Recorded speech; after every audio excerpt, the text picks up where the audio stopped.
Hello viewers, আসসালামু আলাইকুম। কেমন আছেন সবাই? আশা করি সবাই ভালো আছেন। আমিও ভালো আছি। আমার জন্য আপনারা দোয়া করবেন, আমি আপনাদের জন্য দোয়া করব। তো মূলত যে কথাগুলো বলতে এসেছি আপনাদের সাথে, ইদানিং আমি কন্টিনিউ কন্টিনিউ আমি রিলস আপলোড করতে পারছি না, কারণ আমি শারীরিক অসুস্থ, তো এই কারণে আমার শরীরে কোনো শক্তি পাচ্ছি না, কোনো ব্যালেন্স পাচ্ছি না। আমি যে কোনো কিছু ভাববো, এটাও ভাবতে পারতেছি না। তো আপনাদের কাছে একটা রিকোয়েস্ট, আমার যত ভিউয়ার্স আছে, যত অডিয়েন্স আছে, তাদের কাছে আমার একটা রিকোয়েস্ট, আমি যদি জাস্ট 10-15 দিন ভিডিও ছেড়ে দিই, মানে প্ল্যাটফর্মে কাজ না করে, কন্টিনিউ কাজটা যদি না করে, হয়তো আমার চ্যানেলটা রিস্ক কমে যাবে, এটাই আর কি। তবে আমার এই ভিডিওটা প্লিজ সবাই একটু শেয়ার করবেন, একটু লাইক কমেন্ট শেয়ার করবেন, একটু পাশে থাকবেন আর কি। কারণ আমি অনেকটা অসুস্থ, আমি হয়তো ভিডিও নাও দিতে পারি কিছুদিনের জন্য। আমি চাচ্ছি আমার একটা ভিডিও মিনিমাম একটা সপ্তাহ সবার সামনে ঘুরুক, তারা শেয়ার করুক, ফলো করুক, একটু হেল্প করুক আমাকে। সবাই আমার পাশে থাকবেন, আশা করি সবাই আমার পাশে থাকবেন, আমার জন্য দোয়া করবেন। আসলে সত্যি কথা বলতে, আমি আমার ইউটিউব ক্যারিয়ারে আমি যখন কাজ ধরছি, তখন ওই যে দেখেন না, অমুক সেলিব্রিটি, তাদেরকে আমি চিনতাম না, ঠিক আছে? আমি তখন থেকে কাজ ধরছি। আমার অনেকগুলো চ্যানেল আছে, অনেকগুলো প্ল্যাটফর্ম আছে। আসলে আমার সহ্য কম, ধৈর্য কম। আমি মনে করেন, যদি আমি একটা চ্যানেলে 6 মাস কাজ করে, ওই 6 মাস কাজ করার পরে যদি একটা বার মন ভাঙে যায় না, আর ভাল লাগতেছে না, আমি এখন কি করব, এগুলো মাথায় মানে সবসময় একটা জিনিস ভর করে না। যদি ভরটা করতো, ইনশাল্লাহ আমাকেও চিনতো, কিছু মানুষ চিনতো বাংলাদেশের।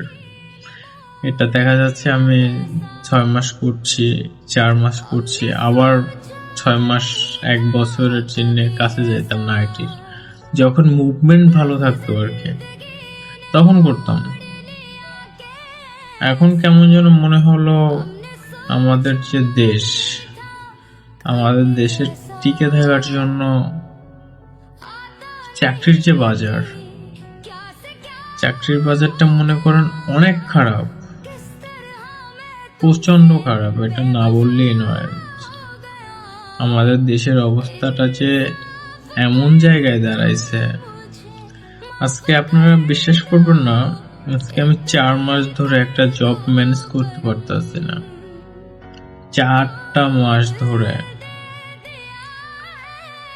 তাহলে বাংলাদেশের অবস্থাটা কি আপনি বুঝতে পারছেন?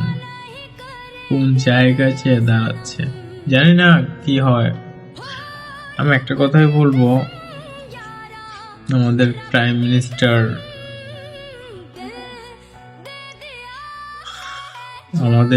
মিনিস্টারের কাছে একটা কথাই বলবো, বর্তমান গভর্নমেন্ট প্রাইম মিনিস্টার যিনি দায়িত্বে আছেন,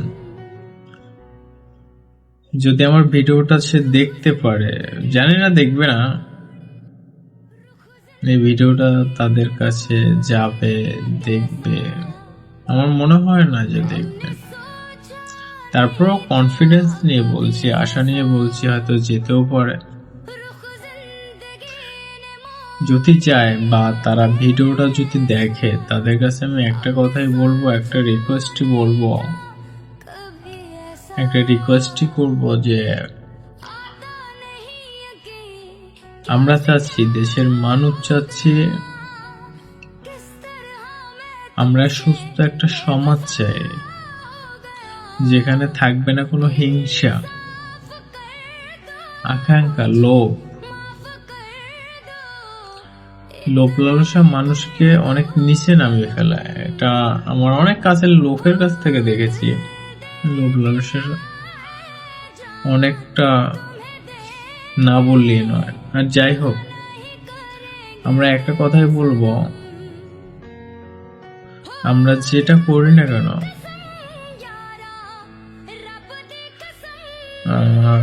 যেটাই করি, চেষ্টা করব সেটার পিছনে লক্ষ্যে এগিয়ে যেতে, যে দেখি এই জিনিসটা,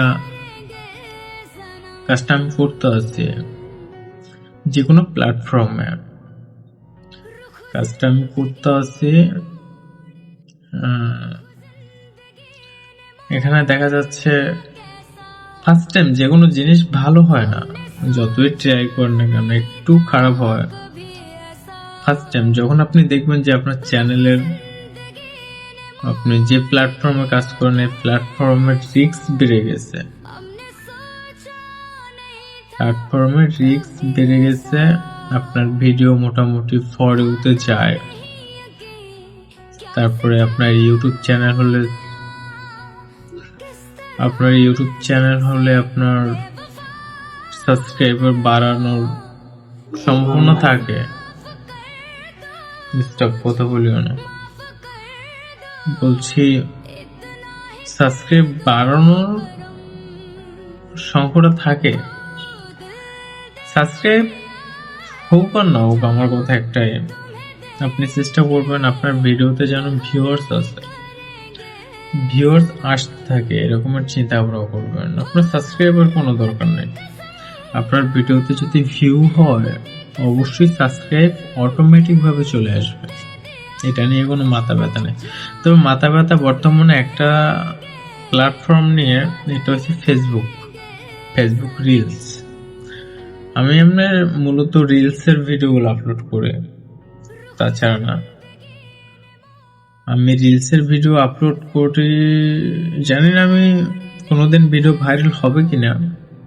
আমি কাজ করতে এসেছি এখানে ভালো লাগা থেকে, যেখান থেকে অনেকে টাকা ইনকাম করে, মাসে লক্ষ লক্ষ টাকা ইনকাম করে। তারা দেখা যাচ্ছে কেউ নাকি 1 বছরের ভিতরে কোটিপতি হয়ে যাচ্ছে, কোটি কোটি টাকার মালিক হয়ে যাচ্ছে ফেসবুক প্ল্যাটফর্ম থেকে। এবং ইউটিউবে এতটা দেয় না, ইদানিং ফেসবুকে যতটা দিচ্ছে, এখন আর দিবে কিনা সেটা জানি না, তবে দিচ্ছে, যেটা খারাপ না, মাশাআল্লাহ ভালো। তবে এখন যেটা হবে, এটার জন্য আমার মনে হয় না যে কন্টিনিউ সবাই বানাবে, আমার মনে হয় না।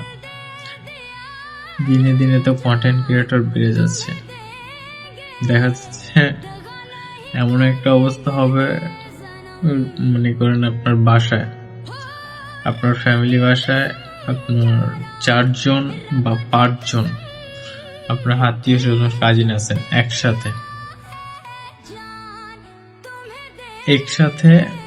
আছেন আপনারা সবাই। দেখা যাচ্ছে যে আপনার ওই যে 5-6 জন না, একটা এমন একটা জেনারেশন আসবে, যখন এখন চলে গেল 2025, 26, 27, 28 কথা বললাম আমি। 28-এর সময় আপনি দেখতে পারবেন যে ক্লাস 4, 5 বা 3 এরকম ক্লাসে পড়ে। আমাদের যে জেনারেশন, আমরা এখন ফোন সম্পর্কে কি জানি? কিছুই জানি না। যাই একটু ক্যাপকাটে যাই, ভিডিও এডিট করি, বাট সাইডে দিই। কিন্তু ওরা আমাদের থেকে প্রায় 75% এগোনো। 25% বাঙালির মাথায় দেওয়া আছে, তা থেকে মনে করেন 12%, 13%, হাইরেট গেলে 17% ইউজ করে। বাদ বাকিটা কোথায় ইউজ করে সেটা আপনি আমার কমেন্ট বক্সে জানাবেন। আশা করি ভিডিওটা অনেক বড় হয়ে গেছে, এখানেই কথা বলা বন্ধ করে দিই। ও আর একটা কথা, আমি এই ভিডিওতে যদি কোনো ভুল ত্রুটি কথা বলে থাকি সেটা প্লিজ ক্ষমার দৃষ্টিতে দেখবেন, সেটা প্লিজ ক্ষমার দৃষ্টিতে দেখবেন।